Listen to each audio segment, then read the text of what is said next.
Hey guys, tonight we travel deep into the folds of time, past the Union Jack tea towels and corgi calendars, beyond the oil portraits and lace bonnets, to a quiet corner of a royal residence. Picture it now, the Isle of Wight, wind-kissed and dignified, and nestled like a pearl in its landscape, Osborne House, Queen Victoria's beloved seaside retreat. You walk slowly through its ornate halls, the floorboards beneath you whispering in protest, as if they too have secrets to share. Your guide's voice fades as you peel off from the tour, drawn to a certain drawing room bathed in low amber light. And there it is, a chair. Not just any chair, but one unlike the others, throne-like, though modest. Velvet upholstery that's faded to a reddish rust, walnut arms that seem to curve just a little more than they should, and a presence oddly heavy, like someone just stood up and left, but didn't really leave. This chair, as legend would have it, once belonged to Her Majesty Queen Victoria herself. Not just used by her, but claimed, favored, obsessed over, and depending on whom you ask, possibly still occupied. You've probably sat in creaky old chairs before, right? Maybe one at your grandma's place that groans like a ghost when you shift your weight. But this chair, it's different. It doesn't just creak, it waits. And you're starting to feel it. So, before you get comfortable, take a moment to like the video and subscribe, but only if you genuinely enjoy what I do here. And tell me, where are you listening from, and what time is it in your corner of the world? Now, dim the lights, maybe turn on a fan for that soft background hum, and let's ease into tonight's journey together. The chair wasn't always haunted, of course. At least, no more than any piece of furniture that's had a monarch's weight in it for over 4 decades. But the atmosphere around it has always been stubborn, like something that refuses to budge. And in this room, still set up the way Victoria had it, parlor table, framed photos, cushions still plump with courtly decorum, this one seat seems to pull the eye. You drift closer, and something tingles faintly at the back of your neck. Maybe it's the draft, or maybe the silence thickens as you approach. It's the kind of chair you'd expect to find at the end of a seance, slightly off-center, facing a dead fireplace with a flickering candle nearby. You want to touch it, but don't. Victoria, as you're beginning to learn, was a woman of curious sentimentality. She clung to objects like they were extensions of the people she loved, or lost, especially Albert. After his death in 1861, her sorrow didn't just linger, it rooted. She insisted his shaving water be drawn daily, that his clothes remain undisturbed. The room they once shared remained a shrine, so of course this chair, this stiff-backed, crimson velvet survivor, would not escape the aura of grief. And here's the kicker. It wasn't even the fanciest chair she owned. Not gold-leafed, not inlaid with ivory, just deeply personal. She would sit in it during rainy afternoons, often in complete silence. Sometimes she'd dictate letters. Other times she'd stare at a clock until it choked on the minute hand. Historians still argue whether this chair held real significance or whether it simply became symbolic after Albert's death. Was it his chair? Hers? A placeholder for memory? Or maybe, just maybe, a quiet space where she felt him most? You peer behind it, half expecting to find claw marks on the floor. Nothing, just polished wood. But there's something about the floorboards beneath. It looks a little more worn, like people walked in a circle around the chair rather than past it. Avoidance? Deference? Hard to say. One former footman's diary, published much later of course, mentioned that Her Majesty's favored chair grew colder by the year. He claimed that even in summer, if he had to dust around it, his fingertips would tingle, as if brushing a spiderweb soaked in ice. Another mentioned a curious odor of rosewater and ash that would sometimes emanate from it without warning. But that's probably just the old velvet, right? Still, visitors have reported strange feelings when standing too close. One woman said it felt like being looked through.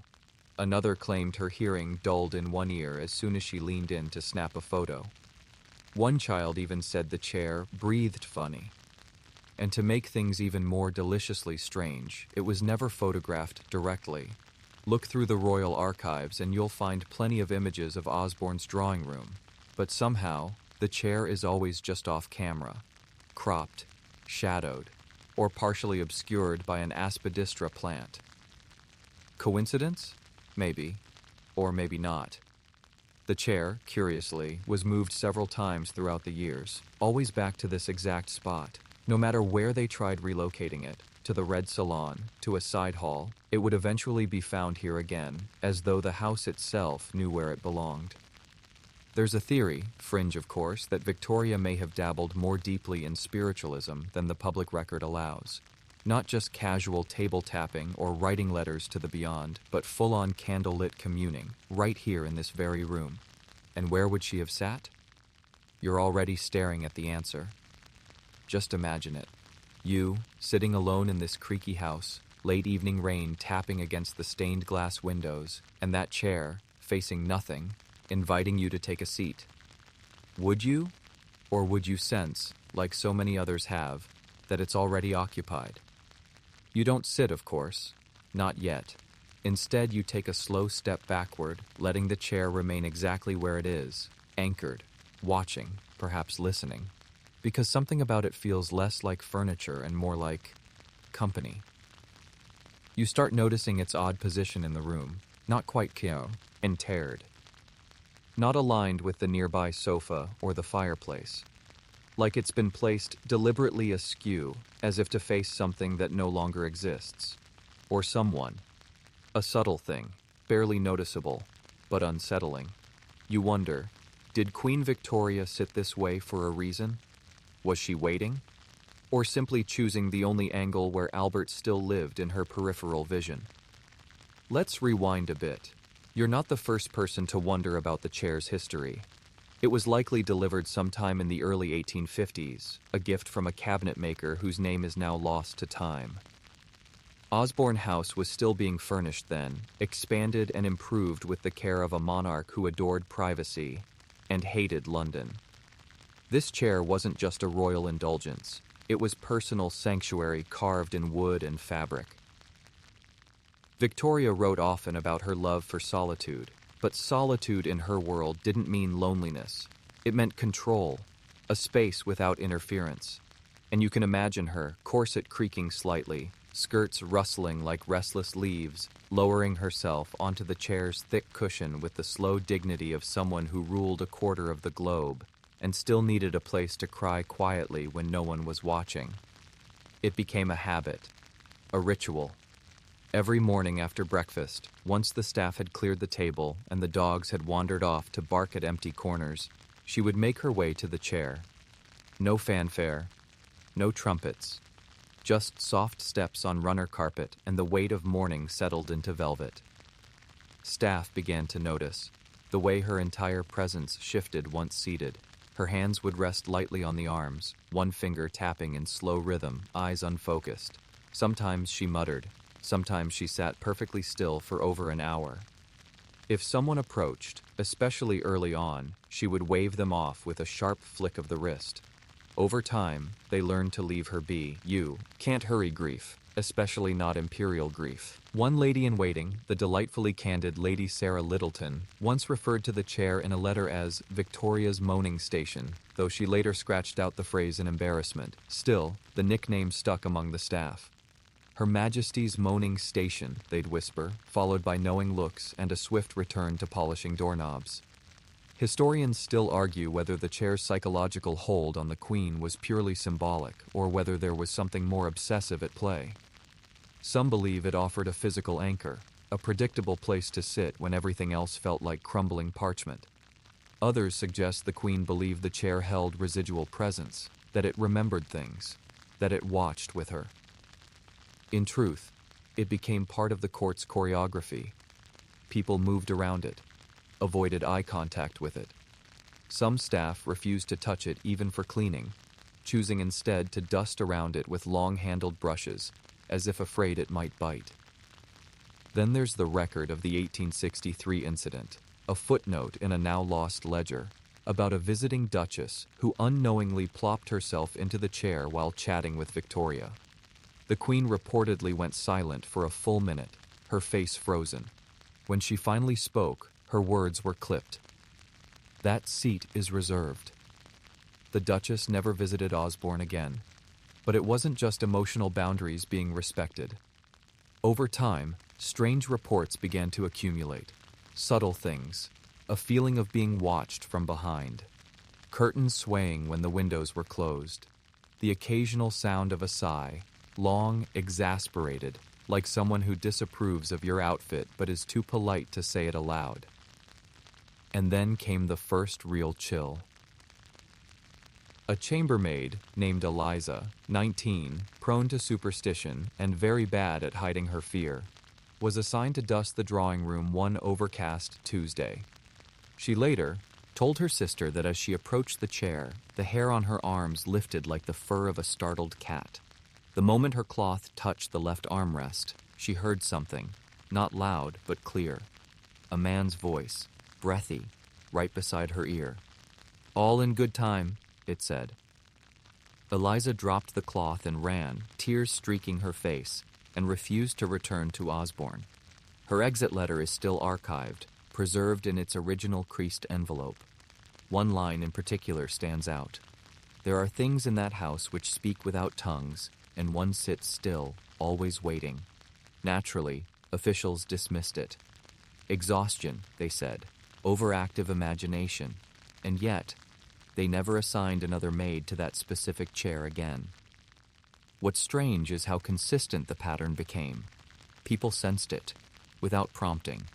Guests would glance nervously at the chair, as though it reminded them of someone they'd rather forget. Dogs avoided it. One spaniel, Victoria's own beloved Dash, once growled at it for several minutes straight before hiding under a tea cart. By the 1870s, the chair had taken on a kind of mythical quality. Visitors whispered of it even before entering the house. Letters mention it obliquely: the seat by the east window, or that object near the photograph case. No one wanted to say it directly, almost like naming it would give it power. Even Victoria's own children, rambunctious and often immune to protocol, were warned away from the chair. Princess Beatrice, the youngest, reportedly asked her mother once why no one ever sat in it. Victoria's reply was succinct: "Because someone already does. And here you are now, staring at that very spot, your breath held slightly, half expecting the cushion to rise and fall as if someone invisible were shifting weight. But it remains still, silent, waiting, just as it always has. You don't know why you keep glancing over your shoulder. No one's followed you into the room. The hallway outside remains silent, save for the occasional faint creak of distant footsteps, or the whisper of a draft that shouldn't exist on such a still night. But somehow, in the presence of that chair, the idea of being truly alone feels questionable." Let's focus for a moment on the people who had to live with the chair, not the royals with their stiff upper lips and silent morning routines, but the ones who worked here, the ones paid, poorly, to sweep, dust, and sometimes pray they didn't accidentally irritate whatever was currently haunting the upholstery. Take James Hemsley, for instance. A footman in his mid-30s when he was first assigned to Osborne House in 1869. By most accounts, he was steady, reliable, not one to spook easily. He served tea. He polished doorknobs until he could see his own confusion in them. But when it came to the chair, something in James broke. It started small, a hesitation when walking past it, a tendency to keep at least 4 feet of distance between himself and the chair, even if it meant walking the long way around the room. Then came the incident. One summer morning, with the Queen away in Balmoral and most of the staff enjoying a rare moment of calm, James was instructed to dust the drawing room furniture, a typical task. He approached the chair last, dragging his feet like a schoolboy heading for detention. He reached for the duster, sighed, and leaned down. The moment the cloth touched the backrest, he felt it. A pressure on his shoulder. Gentle, firm. The unmistakable sensation of a hand. James froze. He didn't turn around, didn't breathe. Just stood there, heart thudding like a timpani, eyes fixed on the carved wood of the mantelpiece. And then the voice. Not quite a whisper, not quite a word, just a vibration that skitters it across the surface of his thoughts like a pebble tossed across still water. "Leave it." That's all it said. When James finally moved again, it was to exit the room backwards, never breaking eye contact with the chair. He dropped the duster in the hallway, locked himself in the scullery, and refused to return to the drawing room again, ever. His story might have been dismissed as fantasy, or the result of one too many late-night brandies, except he wasn't the only one. Over the next decade, at least 4 other staff members reported similarly odd experiences while cleaning near the chair. Sudden drops in temperature, the feeling of being watched. One poor fellow claimed the chair exhaled, like a sleeping dog shifting in its sleep. You can imagine the kind of conversations that sparked among the kitchen staff.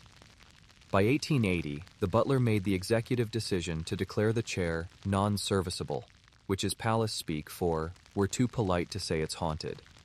From that point forward, it was to be maintained visually, but never touched directly, no polishing, no sitting, and definitely no dusting. This is where the myths start to coagulate into something stranger. A few letters from the period, mostly written by junior maids, mention small disturbances surrounding the chair. Candlesticks moved, firewood arranged in unfamiliar patterns. One even swore she saw the chair slowly pivot toward the window during a lightning storm. But of course, these were dismissed by officials. Superstition, Victorian nerves, the result of overwork and gaslight-induced hallucinations. Still, the stories persisted, and the chair remained. And it wasn't just the staff who felt it. Certain guests, particularly those sensitive to atmosphere, also commented on the chair's unsettling aura. A visiting bishop from Liverpool noted the chair gave him a distinct sense of judgment, which is quite the statement coming from someone professionally trained to do the judging. Queen Victoria herself never publicly acknowledged anything strange about the chair, but her actions spoke volumes. She often insisted on sitting alone in the drawing room, even during public visits. She preferred to write there, to think. Sometimes she would nod slowly, as if listening to someone unseen. And then there was the humming. Several courtiers mentioned her peculiar habit of humming softly, tunelessly, while seated. One compared it to a lullaby, another described it as half-forgotten, like someone trying to remember a song they once heard in a dream. Historians still debate whether these behaviors were the result of her deep grief or signs of something more, some link she felt to Albert that refused to die with him. After all, she claimed to sense his presence often, in mirrors, in breezes, in dreams. Why not in the place she sat most frequently? In fact, one letter written by Victoria to her daughter Beatrice, rarely quoted, reads, "I believe he visits still, my darling, especially when I sit beside the roses. You remember the place." The roses likely refer to the drawing room where she kept a bowl of cut blooms by the window, and the chair sat not far from it. And then there's the curious case of the royal dog, Marco. Marco was a Pomeranian, small and yappy, with a reputation for biting anyone who moved too quickly. But around the chair, silent.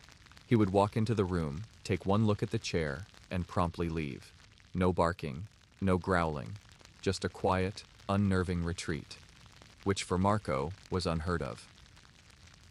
By the late 1890s, even some members of the royal family began treating the chair with suspicion. It had developed a reputation, an unspoken one. Children were warned not to play near it.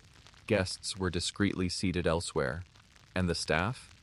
Well, they just kept not touching it. Which brings us back to you. You've been standing here away. Lay now, haven't you? The air feels slightly different in this part of the room. Cooler, perhaps. Heavier. As if saturated with old thoughts, like the lingering aroma of a burnt-out candle. You catch yourself staring at the cushion again. It seems deeper than it should be.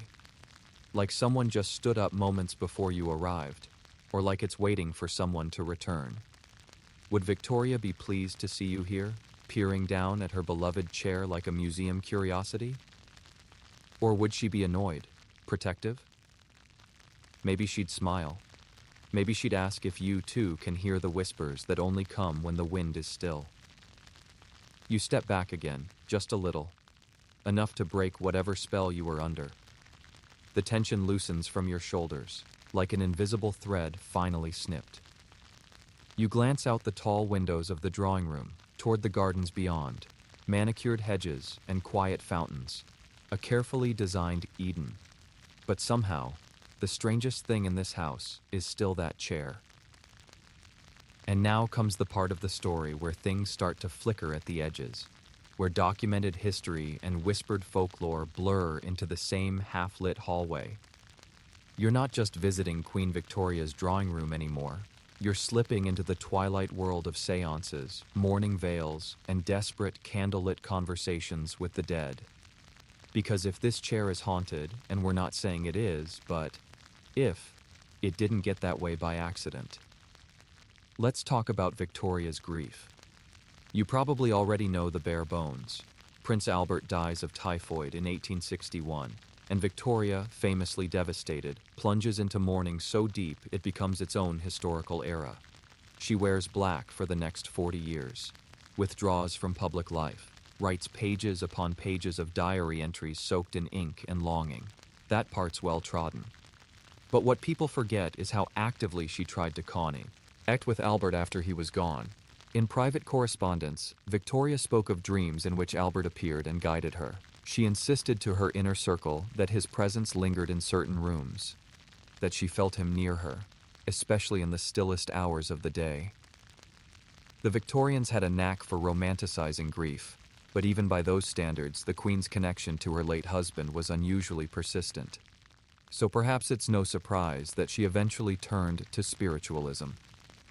Yes, Queen Victoria, Empress of India, defender of the British Empire, also dabbled in the fine art of ghost hunting, though naturally, she didn't call it that.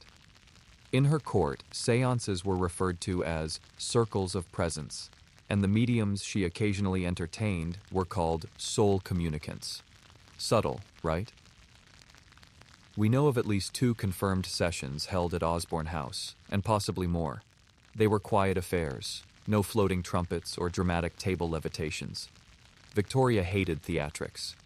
These were gentle, sober attempts at contact, guided by discreet women in dark lace with nervous hands and the occasional glassy stare. And always, the chair was in the room. It's unclear whether Victoria sat in it during these sessions or left it vacant, as a symbolic seat for Albert. Some records suggest she once placed one of his gloves on the armrest during a circle. Others mention a photograph of him tucked between the seat cushion and the frame. All small acts, personal, tender, and just a bit eerie. Historians still argue whether she truly believed in the afterlife or simply used these rituals as emotional theater, a way to give shape to her grief. But the effect was the same. The chair became sacred space, not just furniture, but a vessel, a hinge between worlds. Now let's step back again just for a second and think about the environment. Osborne House in the 1860s was a strange mix of domestic warmth and heavy symbolism. The furniture was functional but layered with meaning.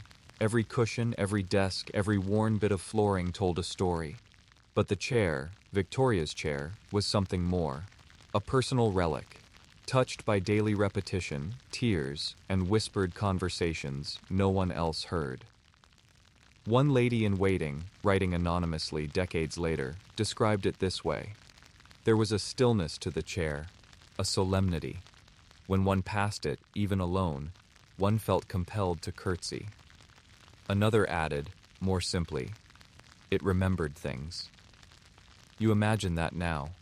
The Queen sitting quietly, the flickering glow of gas lamps throwing shadows across the carpet, a medium on her right, a courtier scribbling down impressions. Perhaps the room smells of rose water and wax. Perhaps nothing happens. Or perhaps, just once, the air shifts. Imagine the chair creaking, just once, enough to make everyone look. Victoria, of course, wouldn't flinch. She would sit taller, grip the arms of the chair more tightly, perhaps even speak aloud. Are you there? You wonder if she ever got an answer. There's one particularly strange story, undocumented officially, but passed down through palace gossip, that one evening during a séance, The cushion of the chair sank visibly, as if someone had taken a seat. No one spoke. No one dared. The air, they said, grew thick, like steam rising off a river at night. The medium went pale. The queen closed her eyes. And then, silence. A minute. 2. Until finally, the chair unsank. The cushion rose again, empty once more. It could have been trickery, of course, a prank, a shifting spring, or more mysteriously, the weight of memory itself. Still, from that day on, the staff refused to enter the drawing room after dark. It became understood, unspoken, but strict. At sunset, the door was latched, not locked, just gently discouraged. And here's a peculiar little fact. During the final decades of Victoria's life, the chair was never moved from that corner. Not once. Even when furniture was shifted for cleaning or events, the chair remained. When the Queen was away, it stayed. When guests visited, it watched. When staff whispered, it listened. You're beginning to see now, aren't you? This wasn't just about grief. It was about presence. And over time, whatever gathered around that chair, real or imagined, began to linger. Maybe it still does. You glance at the seat again. The velvet seems darker in the low light. The air feels faintly static. Not cold, just charged. Like the pause before a thunderclap. You hear nothing, but feel everything. And you wonder, who's really watching who? You shift your weight slightly, careful not to creak the floorboards. The chair remains still, dignified as ever, silent sentinel of this room, and whatever memories cling to its frame like dust that refuses to settle. You find yourself asking the obvious question, is it possible that Queen Victoria's grief left something behind? It's a strange idea, but not a new one. There's an old superstition, common in many cultures, that powerful emotions, especially those tied to death, can soak into objects. Not just symbols of memory, but actual containers for sorrow, for longing, even for presence. Some call it residual energy. Others say it's just the human tendency to project stories onto things. But you and I both know, sometimes the things that carry stories don't care if we believe them. And this chair? It's had more than its share. After the seance years, the chair's peculiar behavior only became more pronounced. It wasn't just feelings anymore, it was movement. Subtle at first, a slight shift in position, a turn no one remembered making.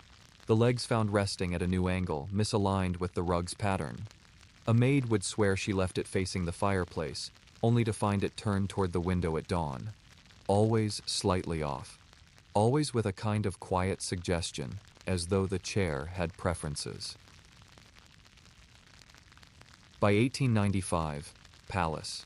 Staff had begun keeping an informal chair log. Yes, an actual record, handwritten in the margins of cleaning schedules and tucked between pages of guest logs. They never called it supernatural, not officially. But notes like, chair facing west again, no explanation, or shifted by 5 inches overnight, make the meaning clear. And then there was the mirror incident. A large gilt-edged mirror once hung on the opposite wall, positioned so that the chair was reflected perfectly in its center. A practical choice. Victorians loved symmetrical arrangements. But after several staff began reporting strange reflections, shapes sitting in the chair when it was visibly empty, they quietly removed the mirror. No explanation. It was simply gone one morning. One footman claimed the reflection sometimes blinked, even when no one was near the chair. Another swore he saw the cushion press downward in the glass, but remain still in real life. Again, you might call it nonsense, tricks of the light, sleep-deprived staff and their overactive imaginations. But the pattern, once noticed, refused to go away. You shift your gaze again, just for a second, half expecting to catch the chair in motion. You don't. But it's not still either.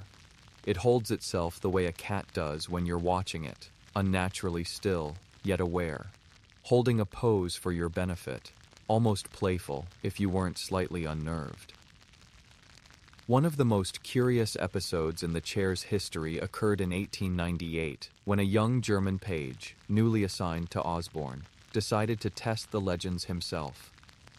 His name was Karl, bright-eyed, eager, a little too brave for his own good. On a dare from the kitchen staff, he crept into the drawing room late one evening and sat in the chair. He lasted less than 30 seconds. The others heard a thud, followed by the unmistakable sound of someone swearing in 3 languages. When they rushed in, they found Karl on the floor, pale and shaking, a nosebleed trailing down onto his starched collar. He refused to say what he'd felt, only muttered that it was like someone else breathing through my body. He was transferred to Balmoral the following week. That incident earned the chair a new nickname among the staff, the Queen's Shadow, a thing that watched, judged, and occasionally responded. And yet, despite all this, Victoria continued to use it. Even in her final years, when her health declined, when her hands trembled and her voice grew thin, she would still be brought to that chair. Sometimes helped gently down into it. Sometimes left there to doze, lips moving faintly in conversation no one else could hear. It's tempting to imagine her speaking to Albert still, asking for guidance, telling him about her day, asking if he remembered their visits to Scotland, if he still approved of her decisions, or perhaps just sitting, quietly waiting for a reply that never came. Or maybe it did. Because just days before her death in 1901, something strange happened. A servant delivering tea found Victoria alone in the drawing room, seated in the chair, her eyes wide open, fixed on something just over his shoulder. She was murmuring, barely audible, but the servant later wrote in his diary that the words were not English. He swore she was speaking German, her native tongue, and that she was smiling. He set down the tray, bowed, and quietly left the room. Later that night, she reportedly asked to have the chair moved beside her bed. Not the bed in her private quarters, the bed in the blue room, where she had chosen to die. It took 2 staff to carry it, carefully, reverently. They placed it facing her, just at the edge of her vision. No one dared say it in it. No one spoke of why it had to be there, but it stayed beside her, quietly, until the end. One nurse claimed Victoria looked at it as she drew her final breath. That could be poetic invention, of course. History loves a good ending. But it's also possible that even in her last moments, the Queen still hoped, perhaps even expected, that Albert would arrive. Maybe not through doors or dreams, but through that chair, through that old, creaking, velvet-draped relic of memory. And maybe, just maybe, he did. You look at it now, and the room feels heavier. Not threatening, just full. Like someone's left the door cracked open and a forgotten song has started playing again, soft and slow. And suddenly, you're very aware of your own heartbeat, of your breath, of how strange it is to stand here, a century later, and feel like you've walked into someone else's unfinished goodbye. You don't move. Not yet. There's something oddly magnetic about the moment, like you've wandered into the middle of a performance that's been repeating for over 100 years, and you've just realized the actors never left the stage. That chair, it's still beside the window, still precisely where Victoria left it after all this time, still angled slightly off, as if watching the light change hour by hour, day after day, through seasons and generations. There's a quiet dignity to it, but also a stubbornness, like a sentinel that doesn't take orders anymore. Let's talk now about the movements, the physical ones. After Queen Victoria's death, the chair was quietly returned to the drawing room. No one made a formal announcement, but there it was, back in its corner, dusted, gently, and reupholstered with identical crimson velvet. The color was a touch darker, but no one dared mention it. It was understood that the chair belonged here, like a painting that can't be hung anywhere else. For a while, everything seemed normal. The royal family continued visiting Osborne on occasion, though less frequently. It became more of a private refuge than a working palace. Staff changed, policies updated, and yet, the stories remained. Because every now and then, on still mornings or deep in the evening watch, the chair would be found, repositioned. Sometimes it faced the window when it had been facing the hearth, sometimes angled toward a side table that no longer existed, sometimes, most unsettling of all, facing the wall. It was never moved far, just slightly, deliberately, as if someone had gotten up, made a small adjustment, and then left. Not a single instance was ever witnessed directly, but the results spoke for themselves. There was even an attempt to mark the floor, quietly. One clever or bored butler in 1907 placed tiny dots of wax beneath each leg, imperceptible unless you were looking. He checked daily, and after 6 nights, found all 4 dots off by a fraction of an inch. No earthquakes reported. No drafts strong enough to push solid walnut furniture. No cats known to rearrange things out of spite. Just a movement. Historians still argue whether this is real documentation or palace gossip elevated into myth. Some say the wax test never happened. Others swear by it. But if you ask the staff who were there, those who stayed long enough, they'll say softly that they noticed it too. And then there's the strangest detail of all. The cushion. It always seemed unsettled.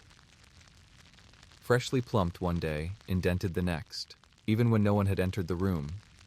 Some staff swore they left the cushion perfectly smoothed, only to return to find a faint outline, like someone had just stood up a moment before. One even claimed to see the fabric stretch slightly, as though bearing weight, but only when seen from the corner of the eye, never directly.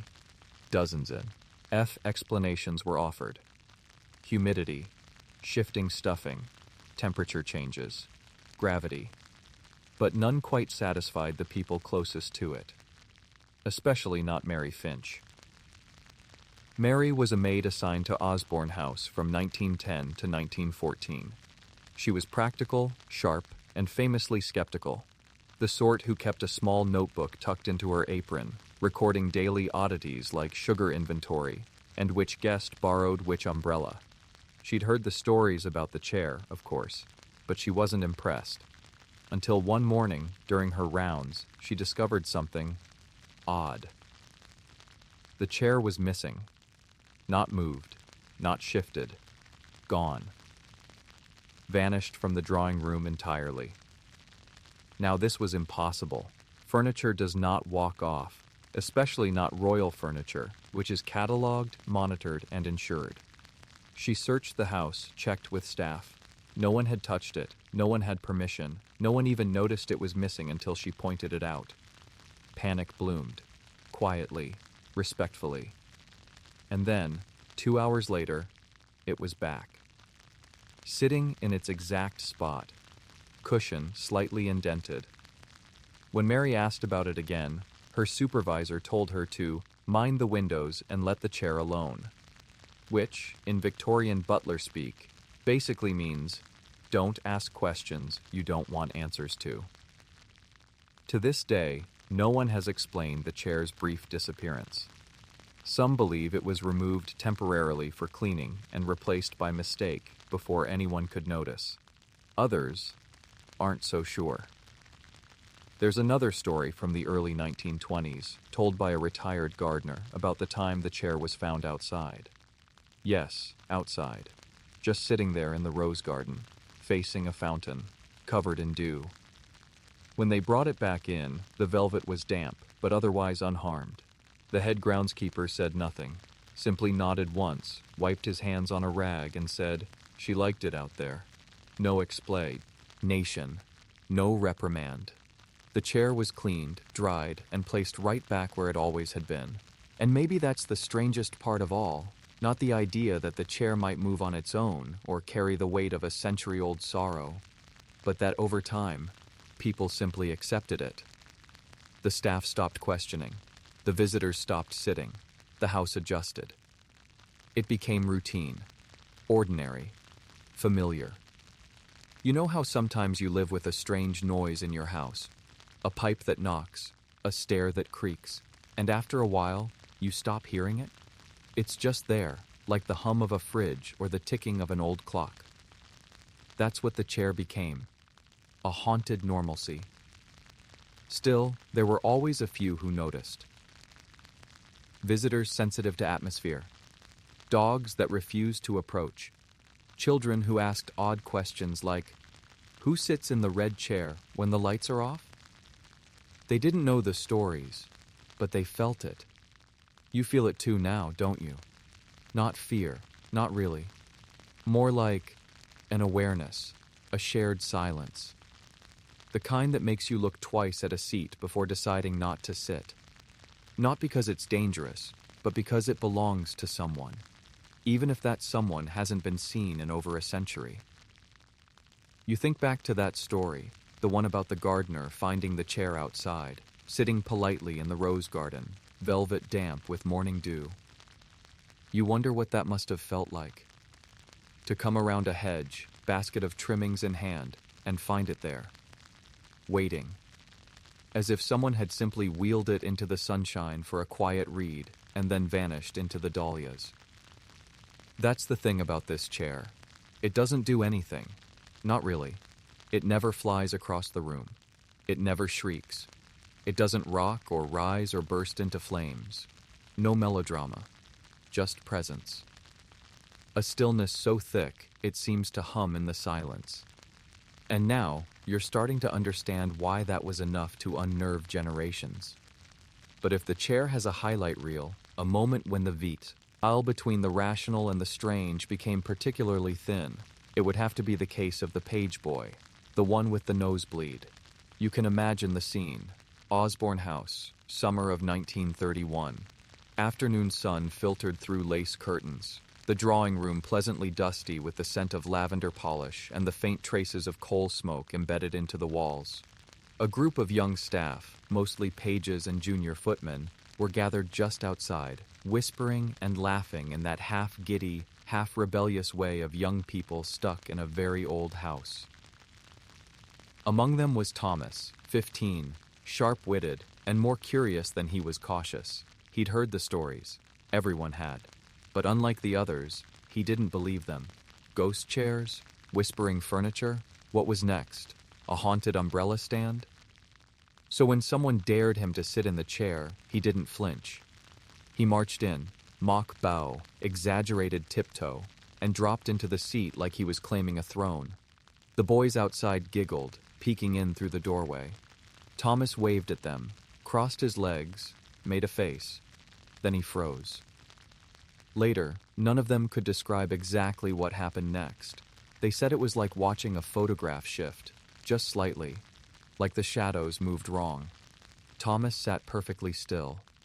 Then, without a word, he stood, slowly, his nose bleeding, his face pale, eyes locked on the cushion behind him.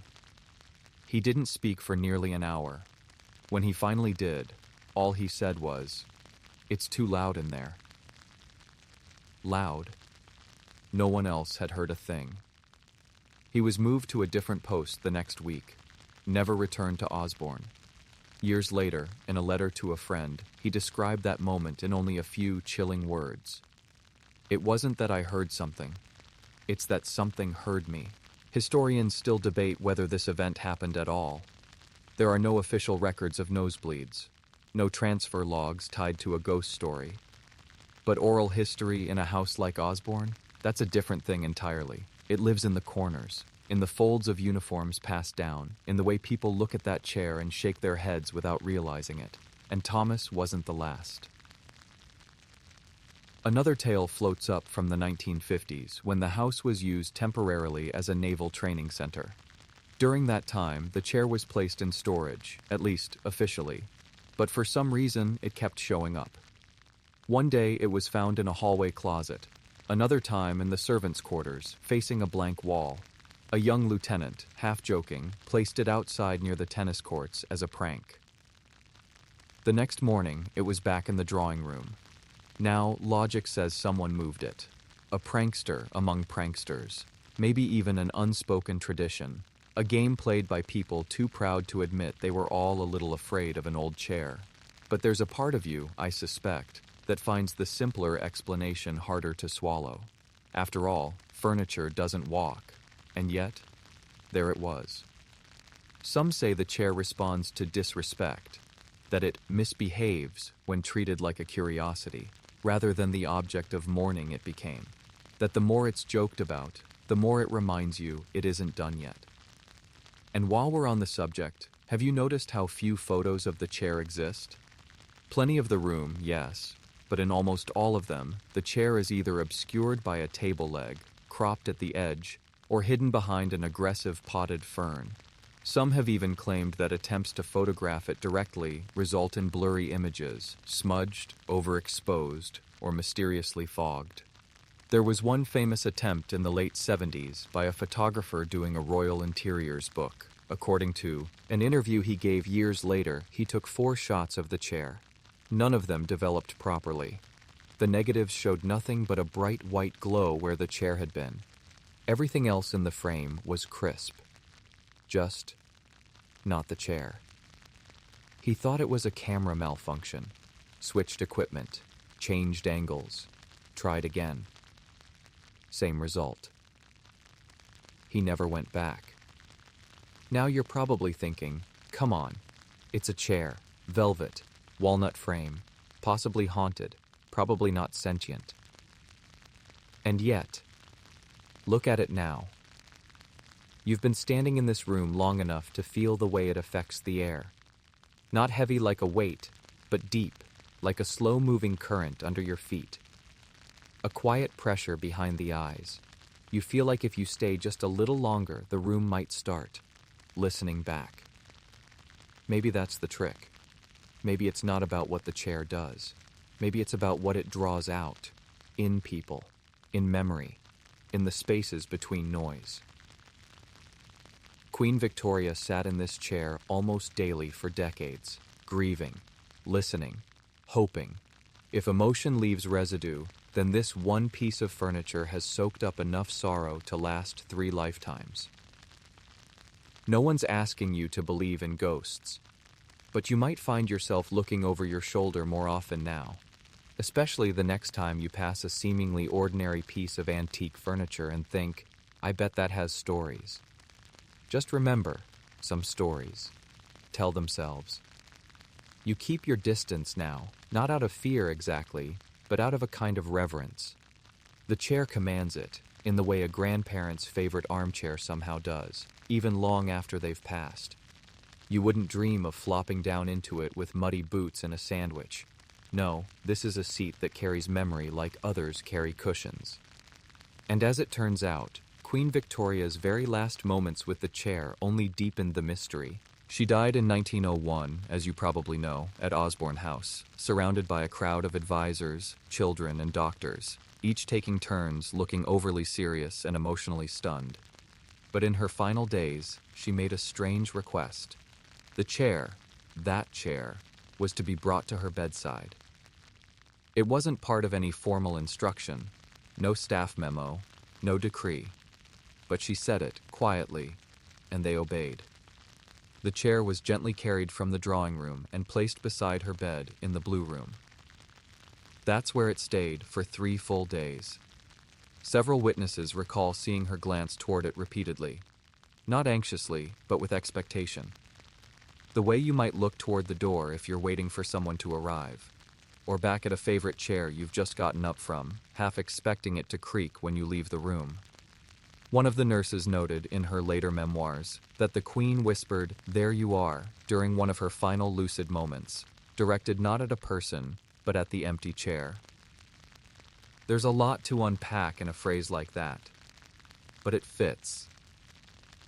Victoria had always held fast to the idea that Albert had never truly left her, that he lingered somehow, not as a ghost necessarily, but as a kind of echo, brushing along the seams of her life. And this chair, well, it became the place she returned to again and again in search of that echo. So what happened after she died? As you might imagine, the chair was no longer just a seat. It had become a relic. a hallowed object with an aura of sorrow too dense for casual use. After her passing, the staff were instructed to return the chair to the drawing room, but quietly, and under no circumstances was it to be sat in again.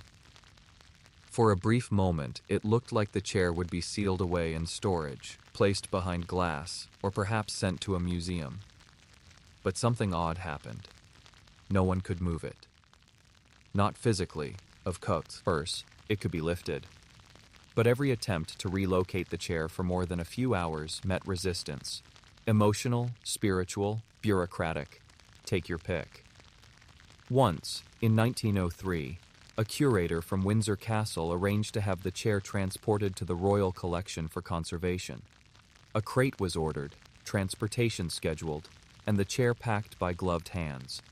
But on the morning of shipment, the carriage was found broken. Axle snapped clean in two, despite having been inspected the previous day. The crate was opened.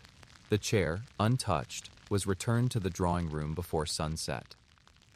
Another time, an architect working on minor renovations at Osborne suggested moving the chair to improve spatial symmetry.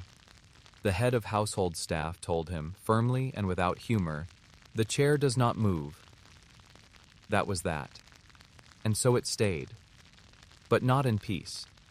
Because it was around this time, post-1901, that the truly strange reports began to circulate. Not among the royals, of course. They wouldn't dream of acknowledging such nonsense. But the household staff, the groundskeepers, the new nurses assigned when Osborne became a convalescent home during World War I? Oh yes, they noticed. Let's focus on one particular episode. Quiet, easily overlooked, but deeply unsettling. It was 1909. A housekeeper, Mrs. Howard, late 50s, practical, stone-faced, was doing final rounds before locking up for the evening. As she passed the drawing room, she noticed something peculiar. The door was ajar. Now, that in itself wasn't alarming. Staff often forgot to pull it tight. But when she peeked in, she saw the faintest flicker of movement in the candlelight. A shadow crossing the room. Slow, measured. She entered, expecting to find a junior maid lingering. But the room was empty. Except for the chair, which was no longer facing the fireplace. It had turned again, this time directly toward the doorway. Now you might think someone moved it, easy enough. But Mrs. Howard was meticulous. She'd inspected the room earlier that same day, after tea service. The chair had been precisely aligned, she was sure of it. She stepped closer, frowning, then paused. Something felt off. Later, she described it this way. The room had that feel, as though it had just been breathed in. She left the room, didn't close the door. The following morning, she returned to find the chair back in its usual position. This pattern repeated several times over the next few months. Subtle shifts, faint impressions in the cushion, a persistent scent, rosewater and starch, they said, that would come and go without explanation. And so began a new rule. Never disturb the chair after sunset. It wasn't written down, of course, but like so many traditions in old houses, it didn't need to be. The staff simply knew. The nurses who arrived during World War I were warned informally. Best not to sit in the red one, someone would mutter as they unloaded trunks. That one's hers. To some, this was little more than palace superstition. But to others, it was sacred knowledge, a way to honor the spirit of a woman who, for all her empire and iron will, had quietly mourned in that very spot every day. And for those who ignored the rule, well, one nurse, eager to impress, sat in the chair while reading during a quiet night shift. She later described hearing footsteps behind her, bare feet, on wood. She turned. No one. When she rose, the chair was warm. She didn't return. In that way, the legend grew, never exploding into public knowledge, but whispering its way down hallways, passed between broom closets and candle trolleys, inked softly into the margins of ledgers and cleaning schedules. The chair had become more than haunted. It had become inhabited. You're beginning to realize something, standing here in the muted hush of the drawing room. This isn't a ghost, itty story in the traditional sense. No blood on the walls, no flickering lights, no pale figures in veils gliding past doorways. Instead, it's something quieter, stranger. The kind of story that curls around your ankles like a low fog, slowly soaking into your thoughts without asking permission. And as you look at that chair, still so dignified, so frustratingly still, you begin to see it less as an object and more as a location, like a room within a room, a place where time folded once and never quite unfolded again. It stayed mostly undisturbed for years, until someone decided it was time to seal the room. That's right. Following a brief spike in unexplained occurrences in the late 1920s, nothing catastrophic, just more of the usual oddities. Misplaced books, cold drafts, and at least one report of a whisper that called someone by name. The decision was made to close the drawing room entirely for refurbishment. Only, refurbishment never came. The room was locked, windows drawn, lights off, and the chair left in place. No one remembers exactly who made the decision. There are no formal documents, just a quiet shift. Guests were no longer shown the room. The route through Osborne House was changed slightly, avoiding the corridor that passed by it. A subtle redirection, the kind you don't even notice until years later when you think, didn't there used to be another salon over there? Still, the room needed to be maintained, dusted, ventilated, monitored. So a rotating group of guards and housekeepers were assigned to it. 1 hour per week. No more. That's when things got stranger. Guards reported hearing movement inside the locked room during their rounds. Soft creaks, a rhythmic tapping, like someone gently drumming their fingers on wood. One claimed he heard breathing. Another thought he smelled pipe smoke, but no one on staff smoked pipes. One even swore. The door handle turned in his hand while he was locking it. Most of them wrote these things off. Long shifts, creepy architecture, overactive nerves. But when a guard refused to return after his third visit, eyebrows started to raise. He wasn't a dramatic man, not the storytelling type, but his voice shook when he spoke to the supervisor, eyes wide and tired. "There was someone in the chair," he said. "I didn't see them, but I knew." He described a sensation of pressure in the air, a kind of heaviness in the lungs. "Like being underwater," he explained. "Except you can't drown. You just sit forever." He left his post that same day. And so, the staff began drawing straws. No one wanted the duty, but someone had to do it. A few even tried faking illness or slipping coins to their colleagues in hopes of swapping turns. You can imagine the whispered negotiations behind heavy doors. The room was entered only during daylight. Curtains were kept open, as if sunshine could somehow thin the atmosphere. And always, the first thing staff did when they stepped inside was look at the chair. Not out of superstition, out of habit, to make sure it hadn't moved. Because sometimes it had. One housekeeper, Mrs. Lorna Drew, kept a personal journal during her brief time at Osborne in the early 1930s. She was rational, skeptical, a woman who believed that ghosts were the domain of penny novels and seaside psychics. Her journal entry from August 12, 1932 reads, "Entered the drawing room at 9:17 a.m. Chair facing fireplace, as always. Dusted around it, per usual. Left room at 9:48. Returned at 10:12 to retrieve a forgotten rag. Chair facing doorway." She wrote no embellishment, no exclamation, just the facts. Later entries mention lights flickering in the room, despite it having no active electricity at the time, and a peculiar whistling sound that faded when she approached the chair. She finished her rotation and requested reassignment. Her final note on the matter? "It doesn't want to be a low." No, but it doesn't want to be seen either. That particular phrase stuck with several staff members, passed around in whispers, and eventually etched into the unofficial oral lore of Osborne House. The sealed room phase lasted roughly 10 years, but something changed again during the early days of World War II. With resources stretched and priorities shifting, Osborne House was partially converted into a naval convalescent home. Wounded sailors were brought here to recover in peace. Long hallways were lined with cots, fireplaces relit, windows thrown open again to let in the sea air. And the drawing room? It was unlocked. Out of necessity, or perhaps forgetfulness, someone opened the door. Found it just as it had been left, musty, dim, and containing one very quiet, very persistent chair. For a while, no one noticed it, until they did. Reports trickled in. A young sailor claimed to wake in the night to find the chair pulled up beside his bed.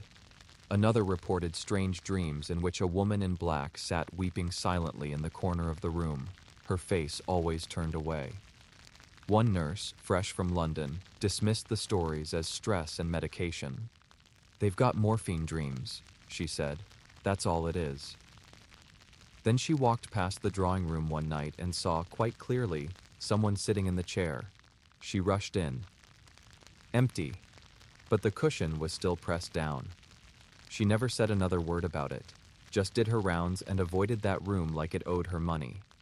Still, the reports weren't enough to warrant attention from superiors. After all, this was wartime. People were hallucinating all over the place. Shell shock, trauma, overworked nerves, it was all part of the package.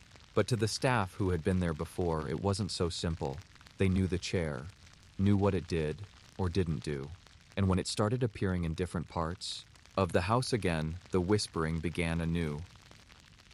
Once, it was found in the hallway near the library.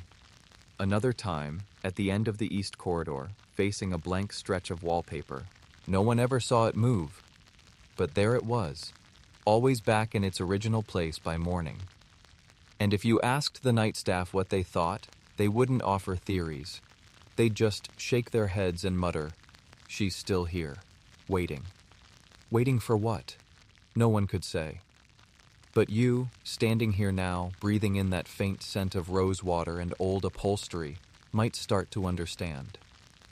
The chair doesn't need to move fast. It doesn't need to speak. It just is. And the more you think about it, the more it seems like it's not watching you at all. It's listening.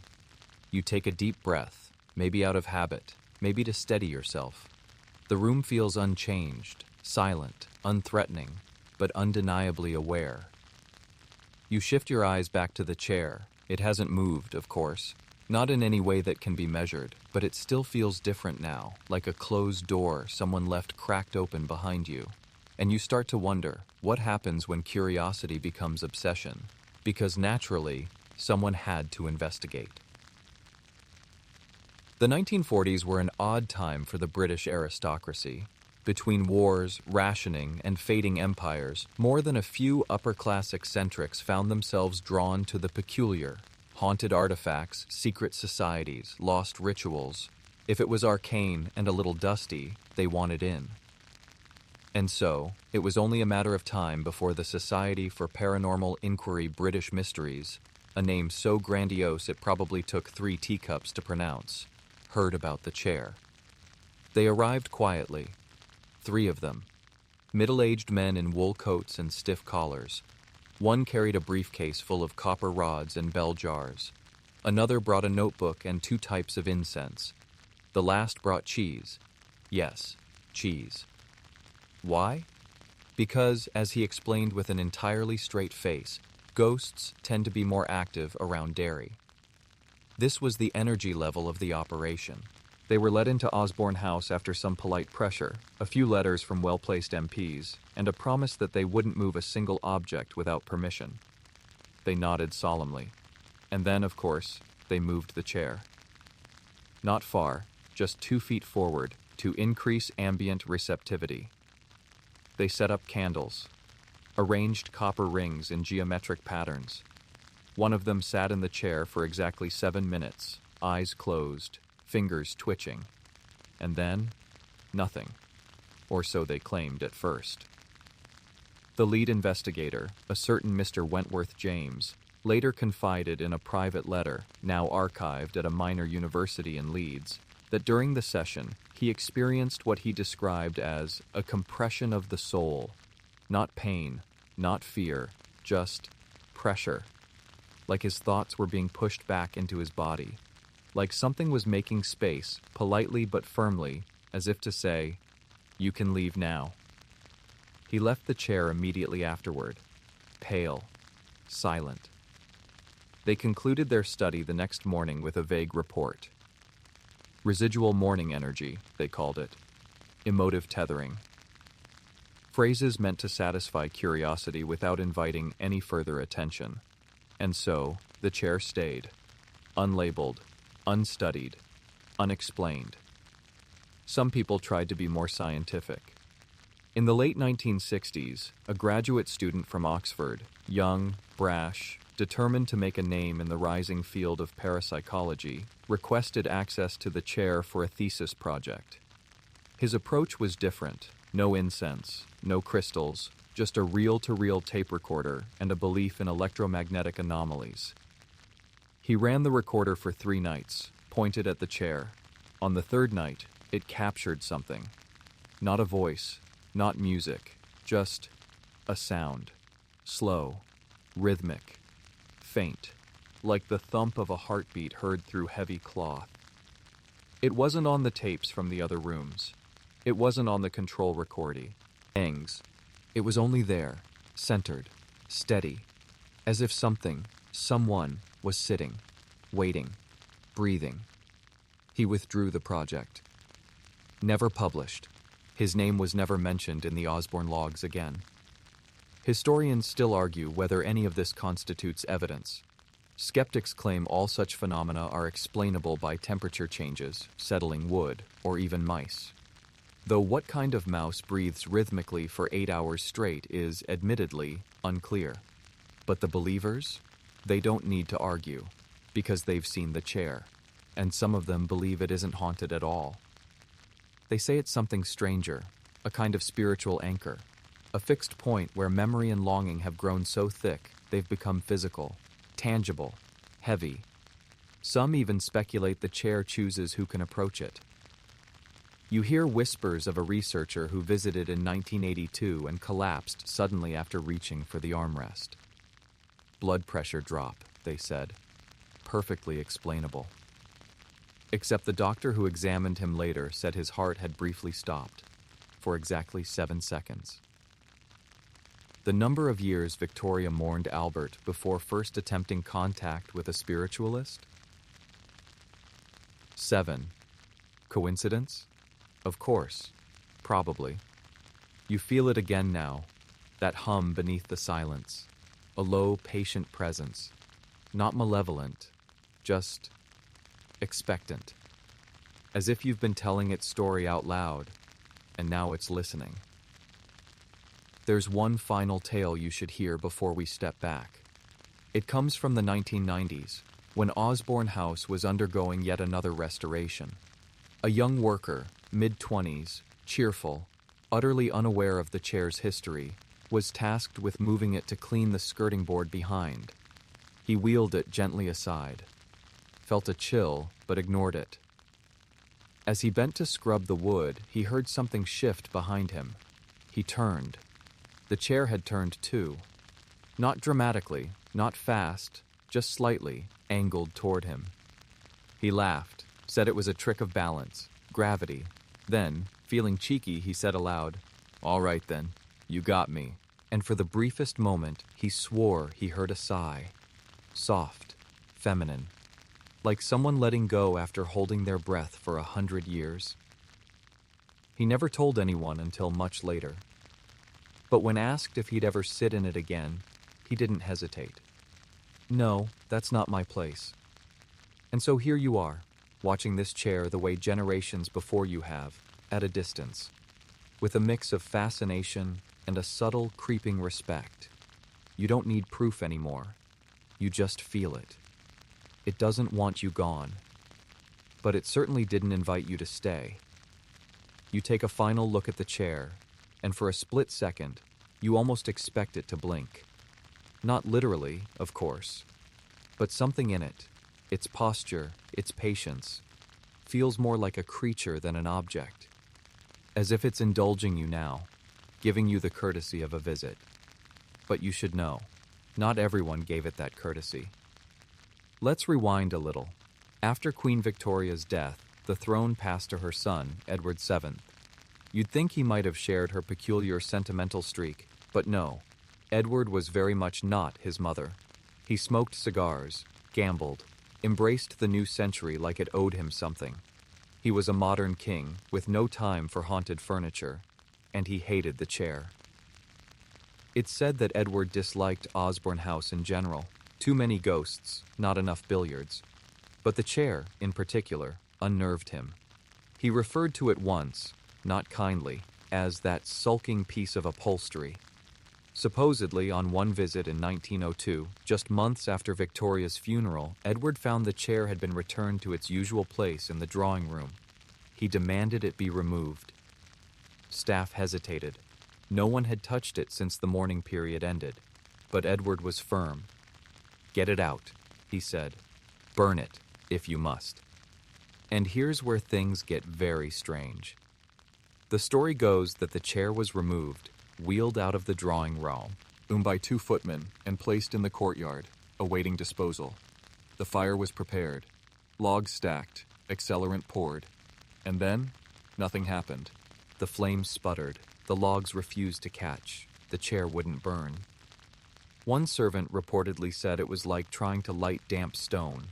No matter what they tried, more oil, more paper, fresh kindling, the fire wouldn't take. It smoked, it hissed, it resented them. Edward, watching from a window, finally waved them off in disgust.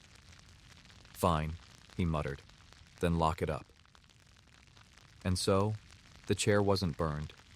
It was simply buried. Not in the literal sense, but in a symbolic one. It was hidden away in storage, Osborne's underbelly. A part of the house no one toured, no one mapped. The place where broken clocks and faded portraits went to be forgotten. And there it sat, alone, for years. But Edward never mentioned it again. There's a curious note in the Royal Maintenance logs from 1904, marked only as relocated item per His Majesty's orders, do not retrieve. It doesn't list what item, but the timing matches. And the location? A small storage room behind the old servant's staircase. Damp, forgotten, quiet. Except, not for long. Because even buried under sheets and spider webs, the chair found ways to remind people it was still there. One housekeeper, Ellen Brewer, a woman known for being unflappable, was assigned to clean the storage rooms in 1907. She entered the space where the chair had been placed and immediately turned on her heel, refused to re-enter. When pressed, she explained simply, "It's facing the wall." That didn't seem unusual. Furniture gets moved all the time. But Ellen was firm. She said the room had no windows, no airflow, no reason for the dust to have been disturbed. And yet there were footprints, leading to the chair, not from it. Another staff member, less superstitious, took over the duty. He lasted a week. Reported seeing the chair's sheet tug slightly as he swept nearby, like someone adjusting a blanket. He laughed it off at first. But when he returned the next morning, the sheet had been folded and placed neatly beside the chair. No one admitted touching it. That's when the rumors started again. A new generation of staff began referring to it, not by name, but by location. The thing in the West Storage, they called it, as if naming it would give it license to leave. Eventually, the decision was made to restore the chair and return it to its original position. But not because they missed it. Because, as one supervisor reportedly said, it's worse when it's in the dark. And so, in the mid-1920s, the chair came back. Quietly. No announcements. No ceremony. Just placed, one morning, in the drawing room, like it had never left. And from that moment on, no one tried to move it again. Which brings us back to now. The chair sits exactly as it has for over a century. The light through the lace curtain gently dapples its velvet, casting long shadows down its legs. The wood gleams faintly, though no one polishes it anymore. The cushion has that familiar slight indent, subtle enough to be dismissed, noticeable enough to unsettle. No one sits in it. No one dares. And Edward VII? He never stayed at Osborne again. Claimed he preferred Sandringham, better billiards, better air. But some say it was because of the chair. Because whatever he saw that day, the day he tried to burn it, never quite let go of him. He mentioned it once more, in passing, to a friend. Some things are best left where she left them, he said. He didn't say who he meant, but everyone knew. It's funny, really. Not in a laugh-out-loud way, but in that quiet, ironic way the universe seems to favor. You lock something up to forget it, and that's exactly when it becomes unforgettable. The chair, despite Edward VII's disdain and years of storage exile, somehow made its way back into the heart of Osborne House. It sat there quietly, velvet deepening with age, like a well-fed cat reclaiming its favorite spot after a brief, unjust punishment. But history has a rhythm, and just when things settle, the tempo shifts again. Enter World War II. Osborne House, like many large estates during the war, was pressed into service. It became a naval convalescent home, a place for weary, wounded sailors to rest, recover, and stare at floral wallpaper while wondering if they'd ever eat real bread again. With this shift came new people, new eyes, new energy, and once again the chair began to whisper its presence.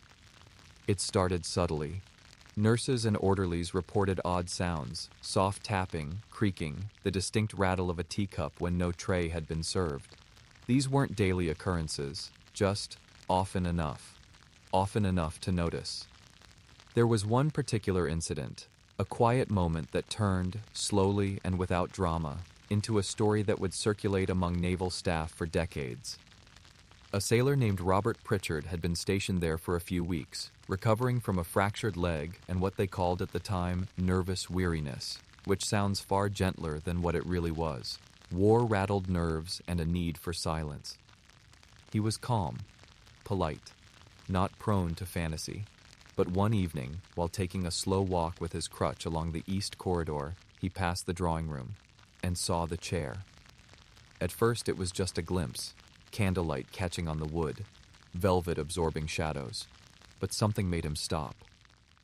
He would later describe it this way. There was someone in it, not visibly, not clearly, just undeniably. Like when you walk into a room and know someone's behind the curtain, even if you can't see their shoes. You just know. Robert stood there for a moment, not moving, his breath slow, his fingers tightening around the handle of his crutch.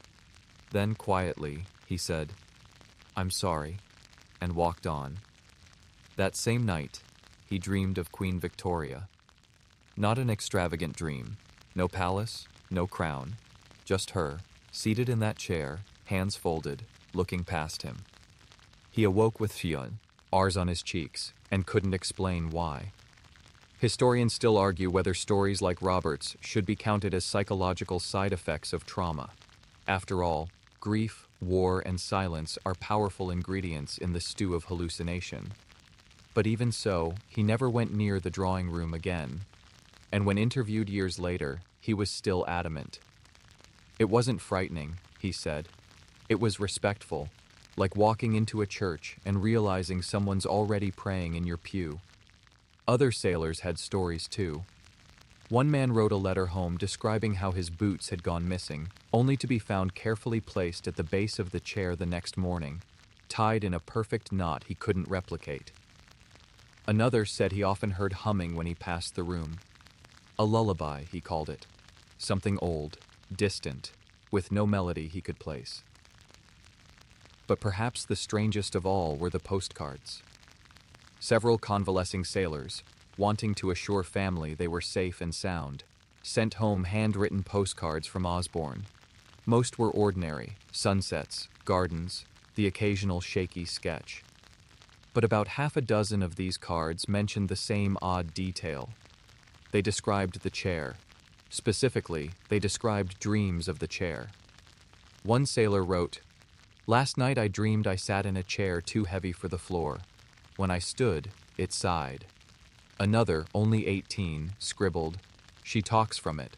Not with words, just the shape of them." Creepy? Maybe. Coincidence? Sure. But here's the thing. Those cards, the ones that mention the chair, every one of them was returned to sender. Not lost, not destroyed, just marked with the same phrase. Address incomplete, undeliverable. Even though the addresses were correct, even though other cards sent the same week from the same location arrived just fine, and even though a few of the recipients swore someone knocked on their door the night the card was postmarked, only to find no one there. Now, no one in official records will entertain these connections, but if you look at the internal Osborne staff notes, scrawled margins in a logbook from 1944, you'll find a curious remark. Chair acting up again, turning itself by night, returning by dawn. Postcards mentioned. Recommend no further commentary. And underlined twice, no further commentary. But of course the commentary never really stopped. It just moved underground, among staff, among visitors, and among the growing web of those who understood the truth. The chair didn't want attention. It wanted memory. And as the war ended and the sailors left, Osborne House slipped back into its quiet rhythm. Curtains drawn, hallways aired, roses pruned. But the chair remained, just as always. Still facing slightly to the left, not quite aligned with the hearth. Still untouched. Still, somehow, just a little too warm when no one's been in the room for hours. You begin to sense the chair less as a physical object and more as a threshold, a hinge in time. Not a relic of Victoria's past, but a channel that occasionally, when no one is looking too closely, opens outward into something we're not meant to access consciously. And that brings us to one of the strangest chapters in the story: the postcards and possessions. You've already heard how the sailors recovering at Osborne during World War II began to dream of the chair.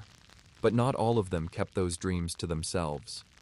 A few tried to turn those images into something solid, something they could send home, fold into letters, or scrawl on the backs of postcards between awkward jokes about army rations. At first, these notes were harmless. "This place is peaceful. There's a funny old chair in the salon that no one touches." But soon the tone shifted. The dreams became consistent, repetitive. They described being in the chair, or rather, being unable to evade it. Over and over again, the same pattern. Sitting, turning slowly towards something that was always just out of view. One even wrote, "I think I was her, or she was me." You let that settle for a moment.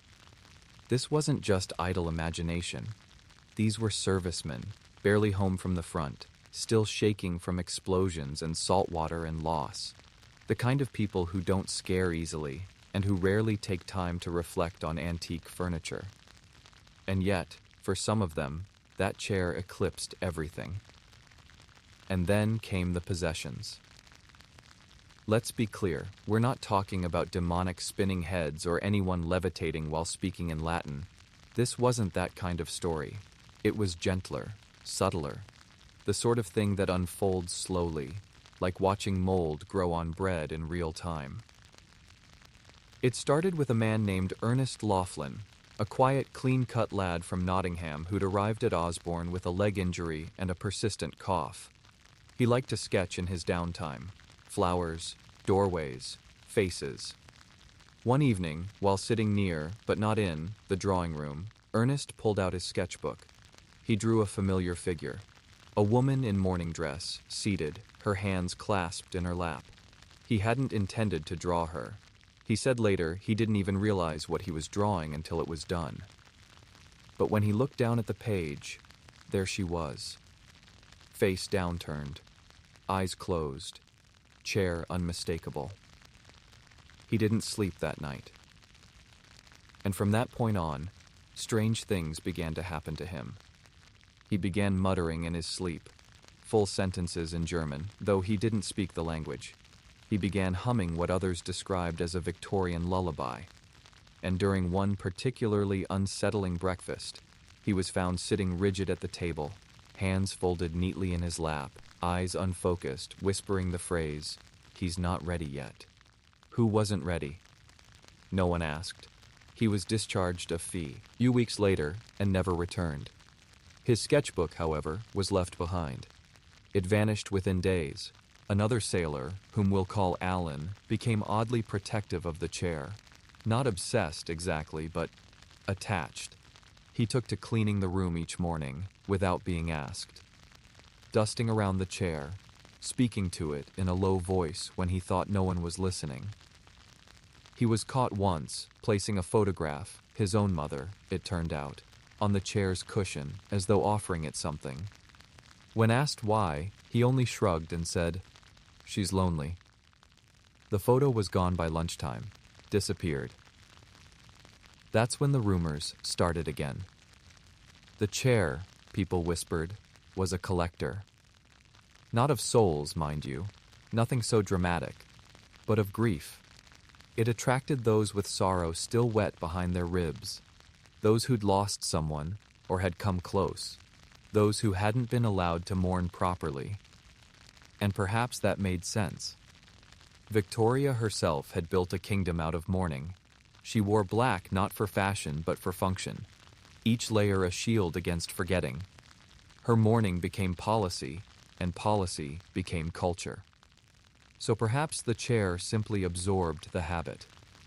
It became a kind of receiver, not of spirits necessarily, but of echoes. You know how some buildings soak up sadness? How some rooms feel heavier than others? This chair was a room of its own, and sometimes, rarely, it gave something back. There's a story told by a nurse named Judith, who worked the late shift one spring during the war. She'd heard all the stories, laughed at them, mostly, until one night, walking the corridor near the drawing room, she heard a sound. Not a creak, not a whisper.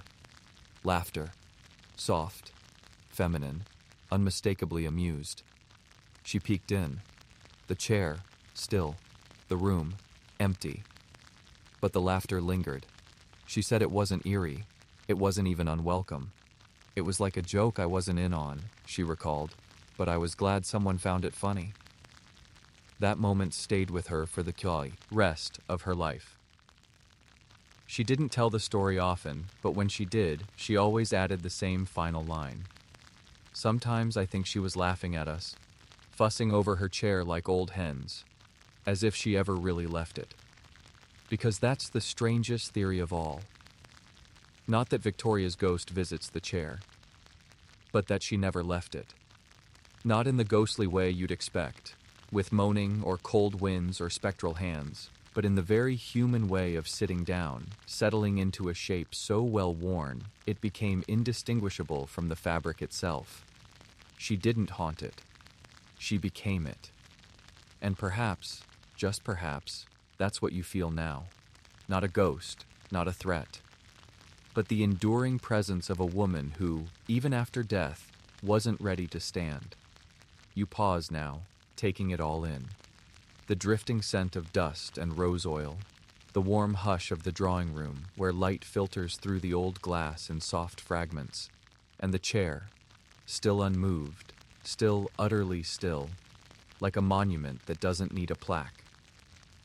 But something changes tonight, because you're about to meet someone who claimed the chair didn't just absorb grief, it responded. Her name was Audrey Hammond, a housemaid in the 1950s, 17 years old when she started work at Osborne, practical, unsentimental, raised in a small village where ghosts were dismissed as nonsense, and the chair was, at best, something to polish and forget. She'd been working at the house for 3 months before she drew the dreaded assignment, solo drawing room mop duty. By then, the legend had gone soft. Whispers, sure. But most of the younger staff didn't take it seriously. They joked about the chair, giggled about the idea of Queen Victoria sighing dramatically into the cushion for 100 years, and rolled their eyes at the older workers who always gave the room a wide berth. Audrey wasn't scared, until the mop slipped for her. Here, hands. She was mid-stroke across the waxed floor, humming some song about sailors and Sunday dresses, when her grip loosened. The wooden handle fell, not with a clatter, but with a soft thump. She bent to pick it up, and as she did, the chair moved. Just a little. An inch, maybe. Maybe less. She blinked, stared. It hadn't rocked. It hadn't rolled. It had shifted. A silent nudge, like someone scooting forward just a little to hear you better. Audrey straightened slowly.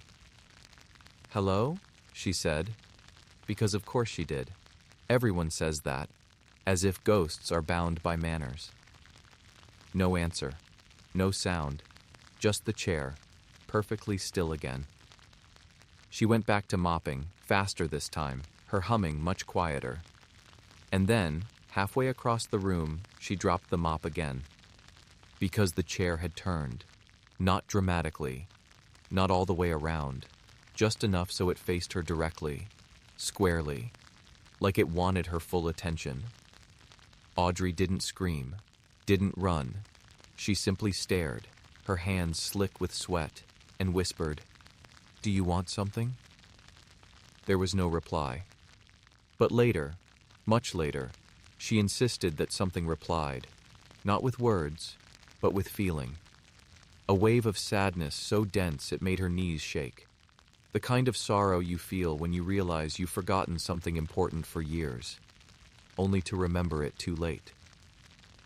She left the room, walked directly to the kitchen, poured herself a glass of water, and quit her job the next morning. Her supervisor was confused. No warning, no explanation. Just a single line in her resignation letter. "There's something in the chair, and I don't think it wants to be alone anymore." Audrey never worked in a house again. She became a teacher, lived a long life. But she told the story occasionally, always in a whisper, always near the end of a cup of tea, always with the same detail. "It wasn't angry," she'd say, "just tired, like a woe man who's been waiting in a quiet room for too long and finally realized no one's coming back." That's the nuance of this tale, isn't it? So many ghost stories are loud, screaming phantoms, slammed doors, flying objects, but not here. The haunted chair of Osborne House doesn't slam or shout. It waits. And that waiting, it's powerful. It's unnerving. It lingers. Because waiting is what Victoria did best. Years after Audrey, the chair remained untouched. It was still considered off-limits in the most informal way. No signs, no ropes, just a collective agreement. Visitors weren't told why they couldn't sit. They just didn't. The staff vacuumed around it, dusted its arms lightly, never lingering. One cleaner, who worked there during the 1977 Royal Restoration, claimed she would only approach the chair while humming. "It seemed rude not to," she said, as if she might be listening. And maybe that's the point. The chair doesn't do anything on its own, but you do. You step lighter, you speak softer, you listen harder, because deep down, something about it demands your respect. And yet, people kept trying to test it. In 1983, a group of university students visiting the house on a quiet weekday dared each other to sit. One of them, a tall, skeptical history major, plopped himself down in the chair with a laugh. He stopped laughing almost immediately. He sat there, very still, for nearly 10 minutes. No reaction, no jokes, just silence. When he finally stood, he looked pale. Asked if he was all right, he simply nodded and said, "It's not funny." He never explained further. His friends didn't ask. But that's the pattern, isn't it? People come in curious. Some stay too long. And when they leave, they carry something with them. A weight, a hush, a feeling that they've entered a space meant for someone else. So maybe it's not a haunting in the traditional sense. Maybe it's a reservation. A space held open, politely and stubbornly, by the memory of a woman who refused to let grief slip away into the noise of the world. Queen Victoria loved deeply. She mourned thoroughly. And she sat in that chair so often for so long that her presence, her need, might have carved a groove in time itself. And sometimes, when the room is quiet, and the cushion looks just slightly indented, and the air presses in like an old hand upon your shoulder, you wonder if she ever really got up. You know the feeling when you sit down in an old seat and immediately know someone else has been there before you. That trace of warmth, the subtle shift of the cushion, like memory preserved in fabric. Now imagine that feeling, only it never fades. That's the sensation that surrounds the haunted chair of Osborne House. Not a presence that charges toward you, but one that's already there, already seated, already waiting. Like a candle that never quite goes out, no matter how many times you try to snuff it. Tonight, we widen the lens. Because it turns out that Queen Victoria's chair wasn't the only one with a story. Across England, and much of Europe, there's a surprising number of ghost stories tied specifically to chairs. Not swords, not paintings, not staircases. Chairs. Why? Well, think about it. A chair is where we rest, where we cry, where we read the same book 4 times in a row because we're too tired to move. A chair is human-shaped. It is an invitation, a stage, a witness. It absorbs the shape of the body and sometimes, if you believe such things, the weight of the soul. And in the Victorian era, chairs were designed not only for comfort, but for performance. They were like miniature thrones, high-backed, ornate, stiff with upholstery, more furniture than function. And the more personal they were, the more memory they held. Take the infamous Busby's chair in Yorkshire, for instance, said to kill anyone who sits in it, or the chair at Hinton Ampner, which allegedly burst into flames on its own in 1765. These stories all follow a theme. People sitting in places they weren't supposed to. It's never the floor, is it? It's the chair. There's something sacred about the seated position.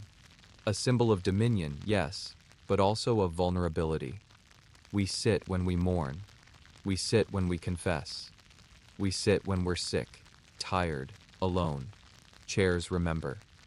And Queen Victoria's chair? It remembered everything. Which leads us to one of the most tantalizing clues in this entire mystery, the curious case of the matching twin chair.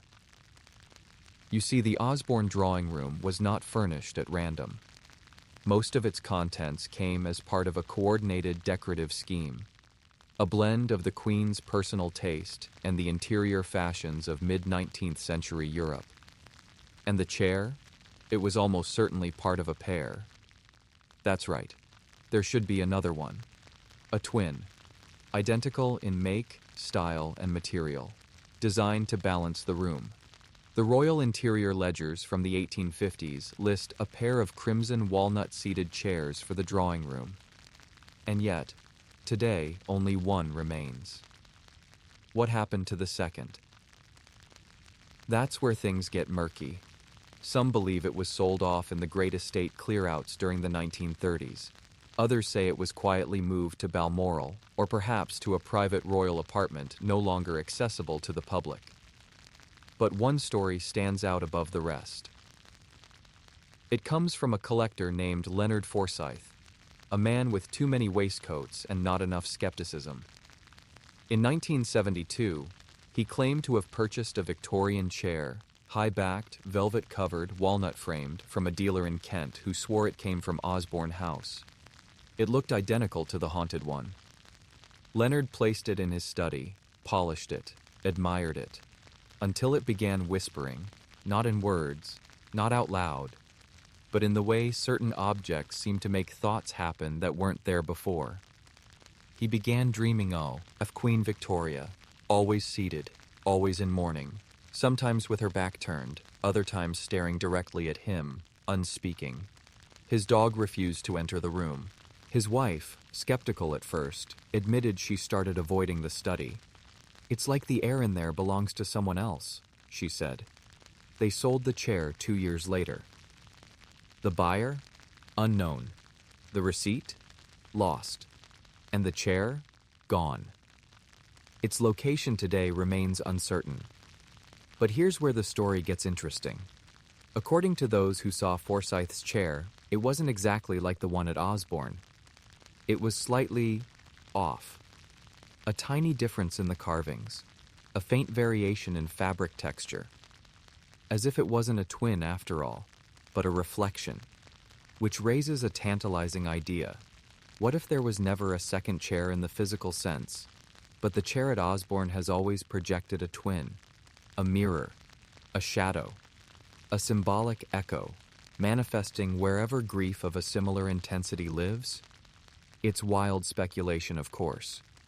But if any chair could inspire such thoughts, it's this one. Because it doesn't just sit still, it sits with you, even when you leave. There are those who say they felt it long after leaving Osborne. That once you've stood in its presence, you begin to notice chairs differently. You pause before sitting. You glance twice at empty seats. You start to ask, internally, almost unconsciously, is this mine? Or is someone else already here? Because sometimes the haunting doesn't follow you. Sometimes it follows the shape you leave behind. And Queen Victoria? She left a very precise shape. One foot tucked behind the other, hands folded neatly, chin tilted just slightly, like listening for a voice too quiet to hear. She sat in mourning for 40 years, and the chair is still holding that pose. You take a breath and let it go slowly, like the house is listening. The air feels thick with memory now, layered, polite, and just the tiniest bit expectant. The idea of a reflection chair still lingers in your mind. It's poetic, yes, but maybe not inohasi, entirely metaphor, because not long after Leonard Forsyth's Velvet Mystery faded into obscurity, another tale surfaced, this one stranger still. It was whispered in the auction houses. The kind of story dealers tell each other over strong coffee and unclaimed relics. The story of a collector in Sussex who claimed he didn't buy the chair. It appeared. This is where things veer into the truly peculiar. This unnamed collector, allegedly a former museum curator, lived in a sprawling Georgian manor just outside Brighton. He had a habit of buying broken antiques, not for resale, but for restoration. Lonely objects, he called them. And one afternoon, returning from a trip, he found something new in his sitting room. A chair he didn't recognize.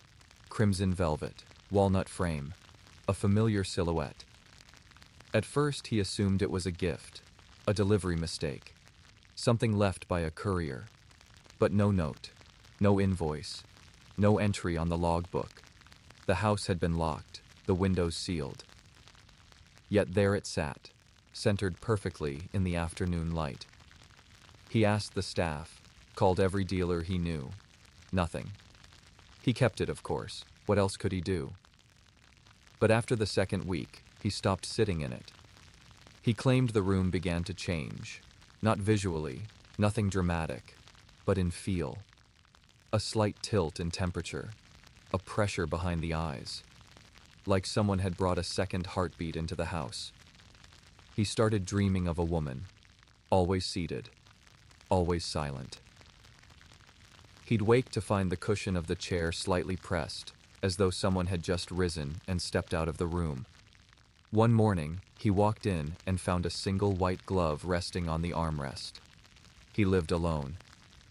No one could ever verify the story, and when the collector died in the late 1990s, the chair was nowhere to be found. His house contents were cataloged. The chair was not among them. But the glove, it was there. Still neatly folded. Still inexplicable. Now, you may be thinking, stories like this multiply around any famous legend.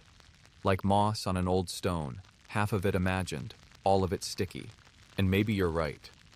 But what happens when the chair's influence extends not just into dreams, or storage rooms, or ghost stories, but into the behavior of the people near it? What happens when a psychic enters the scene? That's where the next twist comes. In 1975, a girl named Fiona, 8 years old, shy, a touch eccentric, visited Osborne House on a school trip. She was the kind of child who noticed things adults missed. She stared too long at empty corners. She whispered to animals. And when her class entered the drawing room, she stopped dead in the doorway. The teacher thought she was overwhelmed, but Fiona just said, "He's here." They asked who. She pointed at the chair. "The man who waits for the lady." Of course, children say strange things. It was dismissed, gently, and they moved on. But Fiona never forgot. She returned to Osborne 2 decades later as a practicing psychic. Not the dramatic kind with crystal balls and finger symbols, just a quiet woman who listened carefully and rarely blinked when people said strange things. She was granted after-hours access, along with a BBC sound crew recording interviews for a series on British folklore. They asked her about the chair. She smiled. "It's not haunted," she said. "It's inhabited."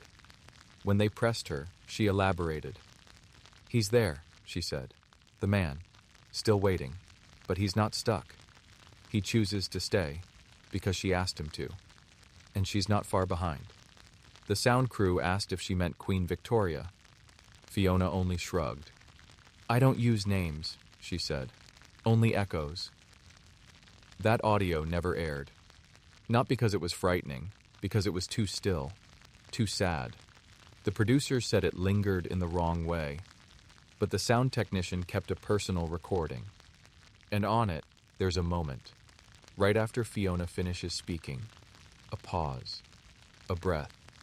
And then, quietly, on the edge of Eerie, another breath, deeper, slower. No one had spoken, no one had moved, just an exhale, like someone sitting back into a cushion they knew by heart. Historians still debate whether the clip was doctored. The BBC archives have no official record, but copies circulate among audio engineers and folklore enthusiasts. They call it the echo seat tape. And if you listen closely, really closely, you'll hear what sounds like the softest rustle of fabric. As if someone adjusted their posture, just slightly. It was around this time that the chair earned a new, unofficial title among staff at Osborne House. Not the haunted chair, not even the Queen's chair, but the listening seat. Because everyone who sat in it, even for a moment, left with the feeling they'd said something. Even if they couldn't remember what it was. You can't help but look at it differently now, not as a cursed object, not even really as a haunted one, but as a kind of confidant, a container, maybe even a witness.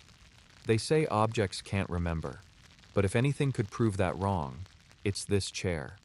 And not just because of Fiona, or the soldiers, or the servants, but because of a story that sounds like fiction, but came from a child who had no reason to lie. It happened in the summer of 1986. Osborne House was open to tourists by then, though still quiet, a bit out of the way. Visitors wandered through the rooms in soft-soled shoes, peering at busts and brocade curtains and oil portraits of people who hadn't smiled since 1837. And in the drawing room, still and untouched, sat the chair. A little girl came in, maybe 6 years old, blonde hair, pink jacket, holding her grandmother's hand. The guide was speaking softly about Queen Victoria's later years, pointing at a watercolor on the wall. But the little girl wasn't listening.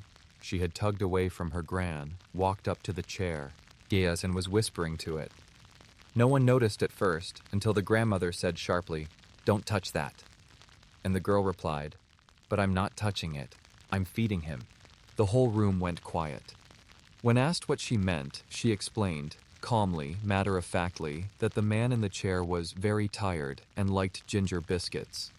That he was waiting for the lady to come back, but she took a long time and sometimes he forgot what her voice sounded like. That the biscuits helped. She had brought an imaginary one in her pocket. She placed it very gently on the arm of the chair, then turned around and said, "There." When pressed, gently, not wanting to scare her, she said the man had long hair and eyes that looked sad even when he smiled. She had never heard of Prince Albert. She wasn't even sure who Queen Victoria was. The guide tried to steer the conversation elsewhere, laughing it off. The grandmother was embarrassed. The other tourists looked uncomfortable, like someone had just opened a door into something too private. And the little girl? She wandered off toward the window, humming a tune no one recognized. To this day, former staff who witnessed the moment still talk about it. Quietly, always. But with that look, the one people get when they don't believe in ghosts, but also don't sleep quite as easily afterward. Because the thing about children is, they don't filter. They don't need to believe or disbelieve. They just speak what they experience. And this child had experienced someone. Which opens up a strange idea. What if the chair isn't just holding on to grief or silence or memory? What if it's holding on to him? We've spent so much time imagining Queen Victoria haunting the chair, her mourning pooling in the velvet like spilled ink. But what if she wasn't the one who stayed? What if it was Albert? After all, he was the one taken. Sudden. Too soon. He didn't get to prepare. Didn't get to say goodbye properly. One moment, alive and consulting on royal matters. The next, fading in a room filled with doctors who couldn't save him. And then she mourned him. Every single day. For 40 years. Maybe she called so often, so insistently, that something came. Not all of him. Not a ghost. Just something. A trace. A fold in time. A man who sat down once, and now can't quite get back up.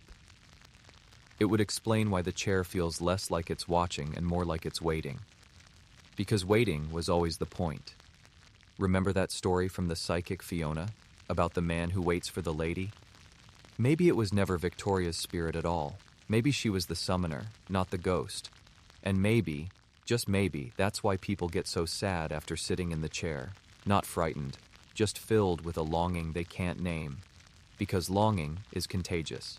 It clings. One woman, an historian named Dr. Helen Cray, visited Osborne in the early 2000s to study Victoria's private writings. A rationalist, well-spoken, well-published, utterly immune to superstition. She walked past the chair on the way to the Queen's diaries. Didn't touch it. Didn't stop. But that night, in her hotel room, she wept uncontrollably, for over an hour. When asked later what had triggered it, she said, "I felt like someone I loved was lost, and I was sitting beside them, trying to remember their voice, and couldn't." She didn't know why, or who, or what, but she canceled the rest of her research trip, never returned. It was grief, but not hers. That's what the chair does. It loans you someone else's sorrow. And if you're not ready for that weight, if you're not prepared to feel a love that's 140 years old and still aching, then you'll leave with a hollow you didn't arrive with. That's the cost of sitting in the chair, even if you never physically do, even if you just stand beside it, like now. Feeling the air thicken, the hush settle in your chest, the inexplicable pull of the cushion slightly said like someone just left a moment before you walked in. Maybe you're not meant to understand it. Maybe you're just meant to visit. To stand in the presence of a love that refused to die politely, and a man who's still waiting for a woman who always promised she'd return. And maybe, just maybe, that's all the chair ever wanted, to hold the space where two souls once met. By now, you've probably realized, no one ever really owns the chair. They might dust it. They might guard it. They might take detailed notes about its position, its placement, its peculiar effect on the atmosphere. But own it? No. The chair belongs to itself. Still, that didn't stop someone from trying. In 1986, after years of quiet debate behind museum doors and private estate ledgers, the chair was quietly listed for evaluation. its value to be determined, catalogued, and possibly offered at auction. That's right. Someone tried to sell it. You can imagine the chaos that stirred behind the scenes. The idea came not from Osborne's staff, who had long since learned to let the chair be, but from a higher-up at the Department of the Environment, which had oversight of certain royal properties at the time. The logic was simple. The chair wasn't bolted down, wasn't tied to a crown, and if it could fetch a handsome sum from a collector or historical foundation, perhaps it was time to let it go. Of course, nothing's ever that simple. First, they had to appraise it. Enter the appraiser, Julian Dayton, 42 years old, quiet confidence, specialty in Victorian furnishings. He arrived in a tidy navy suit and carried a leather-bound case with a small magnifying glass, a notebook, and a soft cloth for lifting dust without leaving fingerprints. He didn't believe in haunted furniture. He believed in wood grain, maker's stamps, and the smell of old glue. When he first saw the chair, he reportedly muttered, "Well, aren't you a stubborn little thing?" He circled it, measured it, touched the fabric. And then something strange happened. Peanut. He sat down. No one told him not to. No velvet rope had ever been drawn. No plaque warned him off. And so, with a sigh, he lowered himself into the seat and pulled out his notebook. 10 minutes passed, then 20. A staff member peeked in. Julian was still sitting there, perfectly still, pen in hand, unmoving. They waited. Another 10 minutes. Eventually, they asked if he was all right. He looked up, slowly, his face pale, eyes wet, not with fear, but with a kind of dazed melancholy. "I can't remember who I was just thinking of," he said, "but I miss them terribly." They helped him stand. He didn't finish the appraisal. He left Osborne that evening without completing the paperwork. His notes were later found in his leather case, incomplete. On the final page, he'd written only one sentence. Some chairs are not meant to be moved, or valued, or explained. The auction was quietly canceled, the listing erased, and the chair stayed where it was. But the story doesn't end there. Word of the chair's brief near sale trickled through certain circles, not public ones, no press releases, just that odd murmur that always finds its way through the crack under the door. And a few months later, someone came knocking. A buyer, from Texas. No name, just a representative, dressed sharply, silver cufflinks, with a letter offering to purchase the chair privately for an undisclosed but significant amount. They weren't interested in displaying it. They wanted it for a private collection. The request was declined, politely, firmly, without explanation. And then, 3 days later, the appraiser's report vanished from the archive. It was never digitized. The physical copy was gone. The shelf labeled Furniture Victoria Misc stood empty. No one admitted removing it.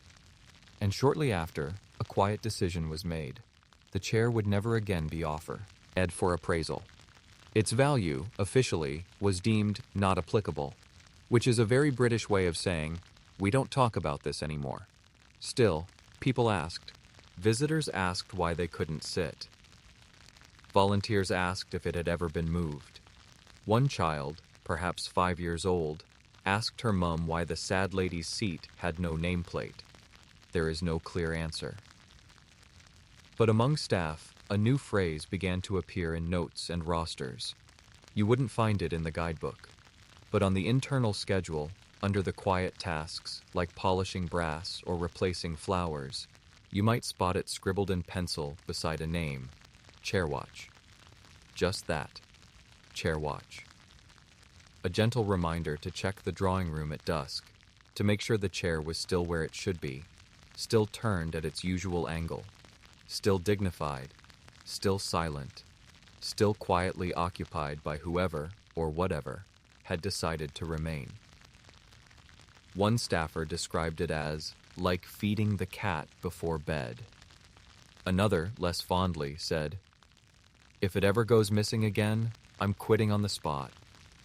And maybe that's why no one speaks about the appraiser now. Because something about the experience left with him, or maybe stayed inside him. Either way, he didn't return to antique work. He opened a second-hand bookstore in Surrey, named it Red Velvet. And when asked once, years later, about Osborne, he only said, "You don't sit where you're not invited." He smiled when he said it. But the smile didn't reach his eyes. So the chair wasn't sold. It wasn't shipped.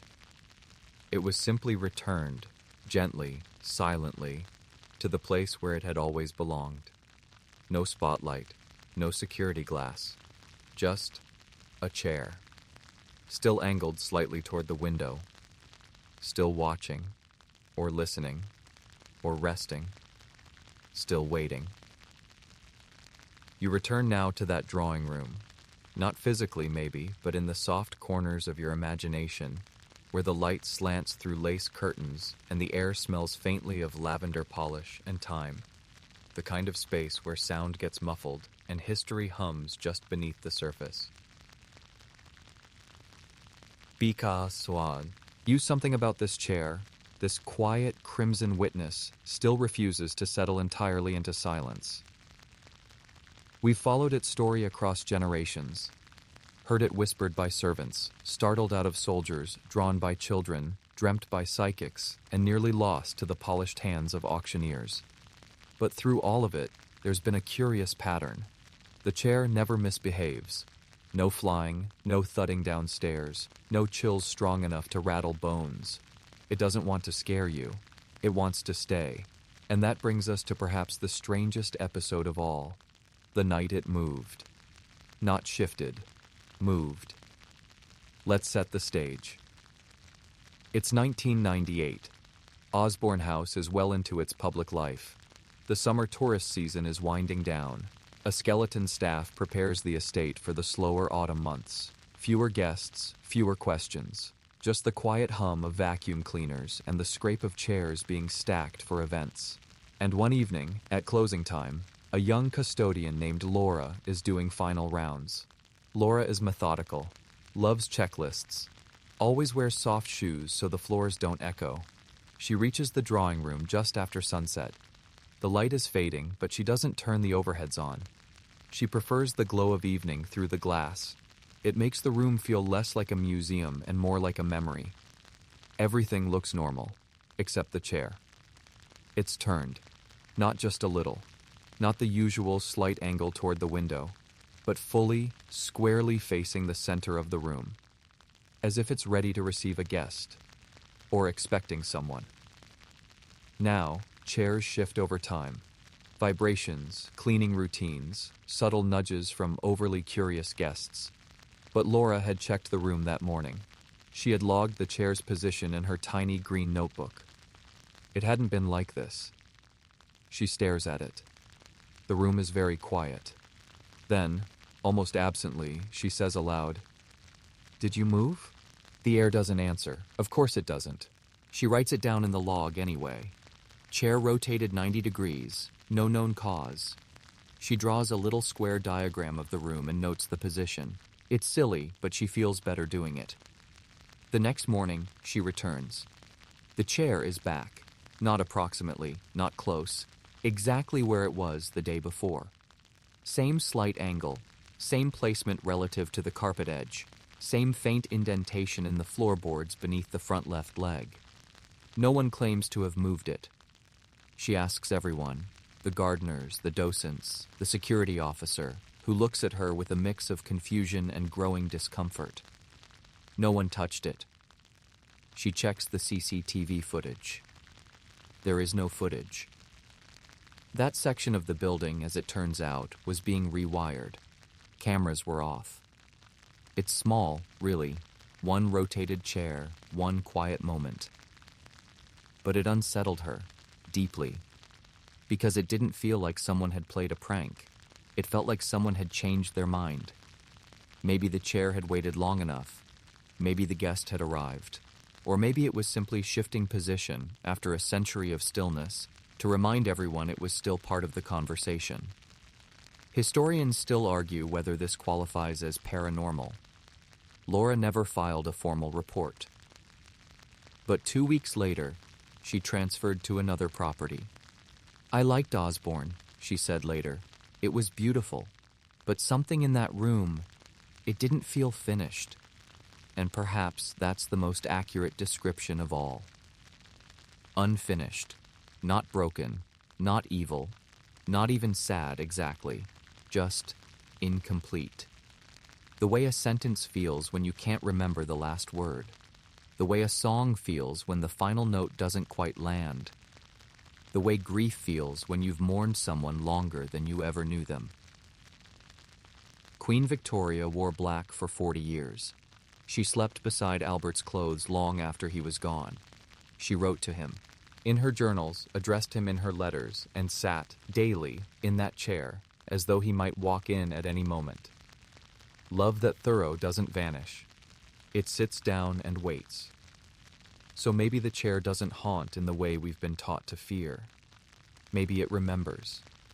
Maybe it holds space, quietly, for anyone who's loved deeply and lost fiercely.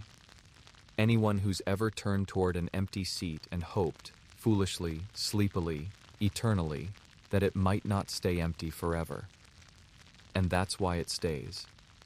Not to trap, not to scare, but to witness, to endure, to carry, in its crimson folds and polished wood, the shape of a sorrow that still breathes, even now, especially now.